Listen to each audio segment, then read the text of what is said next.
1. La Vierge à l'enfant. En 1906, l'année où le président américain Theodore Roosevelt a reçu le prix Nobel de la paix. C'est l'année où le peintre français précurseur du cubisme Paul Cézanne perdit la vie à cause d'une pneumonie. L'année où Adolf Hitler prit la décision de devenir compositeur de musique. Et c'est l'année où Pablo Picasso entama sa création de son chef-d'œuvre, Les Demoiselles d'Avignon. C'est aussi l'année de la naissance d'un jeune garçon où la petite ville de Cross dans le Wisconsin aux États-Unis le 27 août. En 1906, dans la petite ville de Cross dans le Wisconsin, à la frontière Minnesota, Edward Theodore Gain étaient des enfants dans le monde dur et triste, avec un père alcoolique et une mère dominatrice et très pieuse. Il s'éduqua seul avec son frère aîné Henri. Ses parents avaient ouvert une épicerie de Grosse en 1906, permettant à la petite famille de vivre confortablement. Vivait tout dans le monde moderne, ne pénétrait pas dans une famille Gain selon les dires de sa mère. Né le George Phillips Gain 1873-1940, elle était Augusta Williams 1978 et Gain furent contraints de sa plus tendre enfance de n'avoir aucun désir sexuel pour qui ou quoi que ce fasse, car sa mère luthérienne convaincue voulait éloigner Ed et son frère du péché. D'ailleurs, selon Sionzal, les femmes ne seraient que des récipients à péché. Son père ne disait rien face à sa femme castratrice qui dominait la famille d'une main de fer.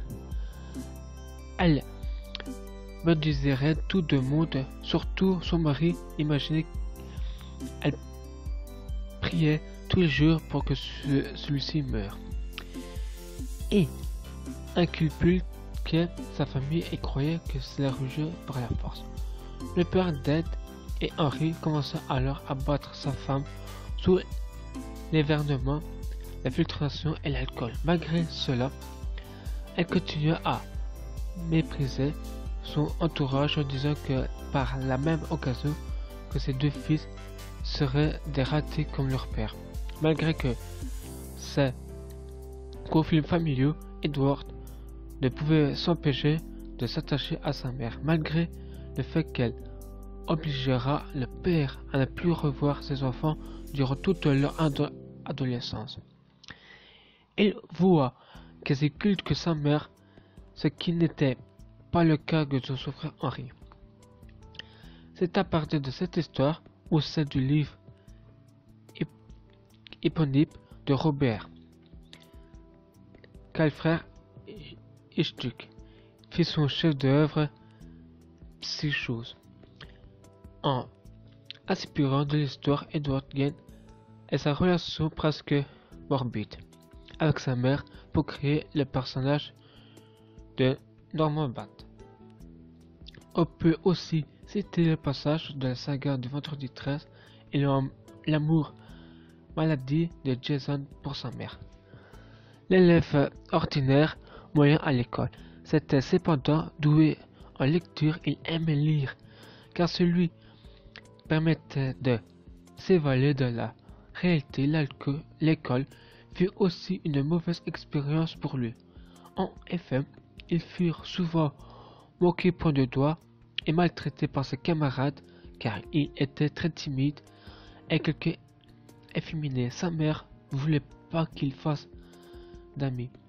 Pourtant, il ne pouvait s'empêcher d'admirer de ses trésors. Sa mère ordonnera à ses fils quitter l'école pour qu'elle aide à la ferme familiale.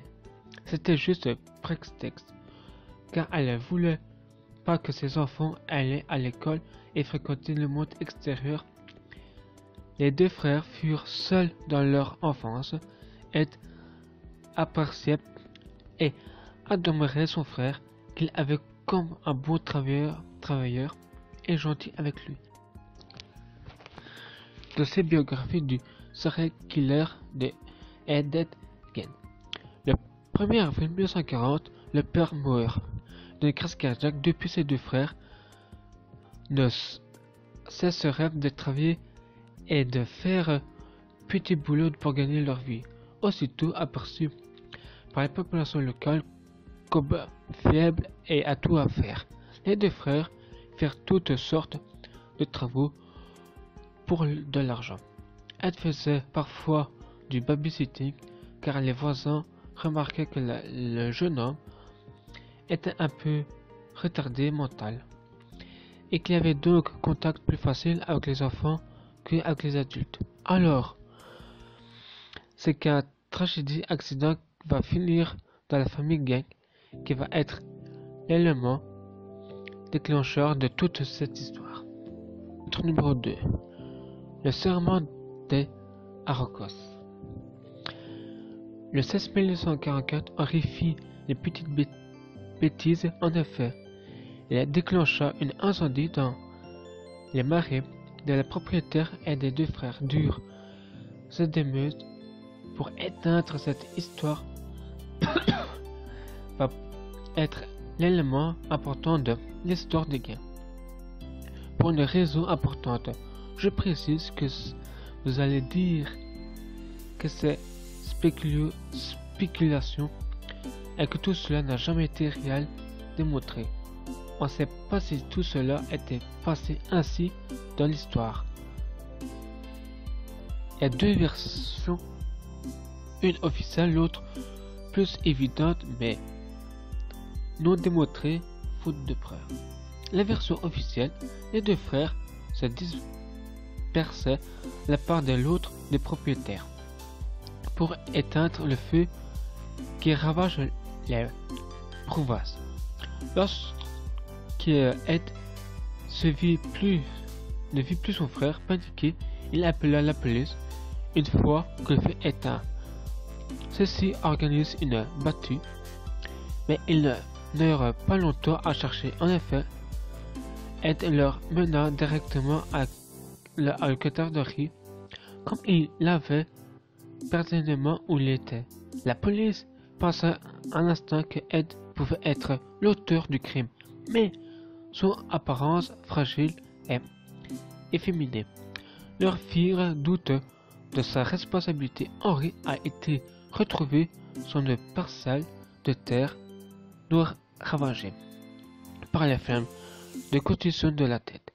Les médecins légistes optèrent alors pour une mort pas asphyxique à cause des fumées et l'incendie, et laissa de côté les choses aperçues de la tête.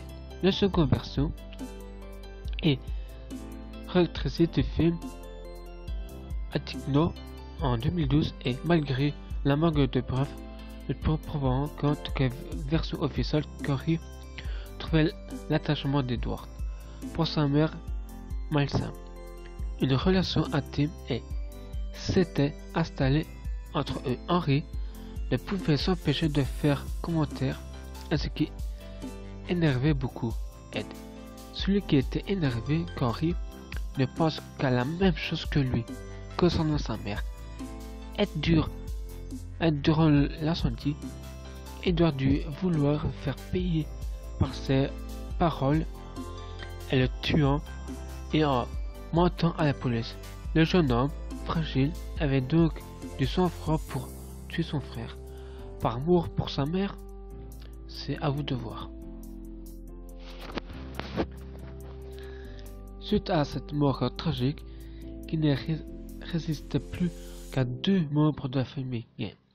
Quand Henry disparut, Ed renforça encore plus les liens avec sa mère, sa déesse, la seule personne qui voulait de lui, malheureusement pour lui. Cet attachement fut de courte durée, car un an après la mort de son frère, Ed perdit également sa mère le 29 décembre 1945 lorsqu'il avait 39 ans. En effet, Augustin Guin seconda à une série d'attaques qui la paralysait très souvent. Pour Ed, ce fut une catastrophe. Pour la première fois de sa vie, il était livré à lui-même, seul, abandonné par la seule personne qu'il aimait. Il fut du coup dur, car c'est suite à ces deux morts tragiques dans la famille que Guin est entré dans une spirale autodestructrice.